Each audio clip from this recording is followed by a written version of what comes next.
So yeah, the first one I want to start with was what would you say have been some of the major mistakes on the part of the West regarding the post-1991 Eastern Yeah, European strategy? So yeah, since the Cold yeah. War.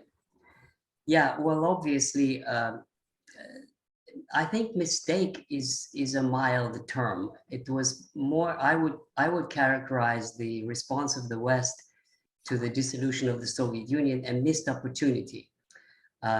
It was a missed opportunity to start really a new chapter in international relations, because to understand that, you have to see how the Americans saw the collapse of the Soviet Union and what it really was.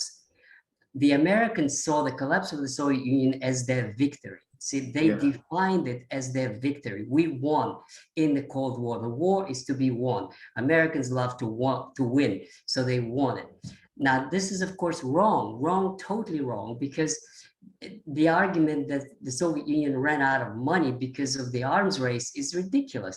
It has nothing to do with reality. The Soviet Union collapsed of its own collapsed ideology, collapsed Yeah. Communist Party, a reawakened society. And it was really the victory of Gorbachev's idea of new human values for everybody. And this the West, for some reason, didn't take seriously, even though that was very serious. And it was not only Gorbachev. One thing that I always mention in this regard is that in 1991, there were demonstrations in Moscow. So hundreds of thousands of people, I think 200,000, shouting for your freedom and ours. This was at the time when Gorbachev considered sending troops to Lithuania. In other words, the Russian society was in favor of a new brotherhood relationship with even those people who were part of the Soviet Union. They said, yeah, you can go, you can have your independence. We are with you. We would love you to have what you want. And how did the Lithuanians pay back? 20 years later, they're the most ardent, the most Russia-hating country next to Poland. So I can understand them. I mean, I can understand it because there were deportations, because there was, all kinds of things that Stalinists did to them. But that's the problem with your question, or I answered your questions. They reacted as if they were in 1945.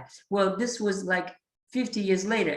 The way correctly to respond to the collapse of the Soviet Union is to start a new chapter, which means Warsaw Pact is out, NATO is out, there's a new collective security agreement, and try to live without this kind of a rivalry and my empire, your empire. So historically, the West really lost an opportunity that could cost very dearly. It could wind down into a big war. It's a lost opportunity, and it's very regrettable. So you'd say it was a bit of a like naive and hopeful moment in Russian history in the late 80s that kind of led to the situation today now. But it's not like it was totally hopeless, because sorry, no, I meant hopeful in the sense like there's a lot of hope for the future, because there was, and I think that there were some chances for it.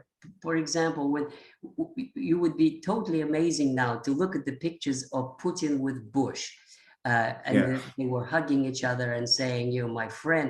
And Putin and Schröder, Chancellor of Germany, they were actual friends. Putin and Berlusconi and Chirac. I mean, there were good relations. There were really normal, good relations with most of the Western countries.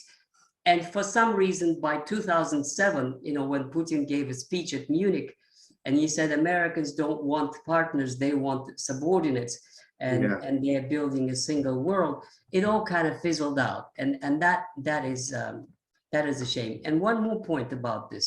When I read about the history of the Baltics in the 30 years since the collapse of the Soviet Union, they wanted to join into NATO. They were pushing Bush. Bush wasn't sure, but his advisors basically said, look, these people really like us, and Russia may or may not like us. Why don't we have those people in our camp, and then we'll see what happens later with Russia. Yeah. And I also remember at that time that Professor Pipes, who is a very prestigious professor of Russian history, and he was advisor to Reagan, and he was my colleague in Harvard. And so he was against admitting the Baltics because he was saying at that time, this would really upset the Russians long term. Yeah. We don't need it for our security. They don't need it for their security. A much better solution would have been expanding neutral Europe, such as Finland and Sweden was. If the Baltics were neutral countries having whatever political system, whatever economic system, but no military alliances right next to Russian borders, I think everybody would have been happy, and they would have lived with it, and America would have not insisted on NATO. This was another wrong term. The Baltics should not have been admitted into NATO.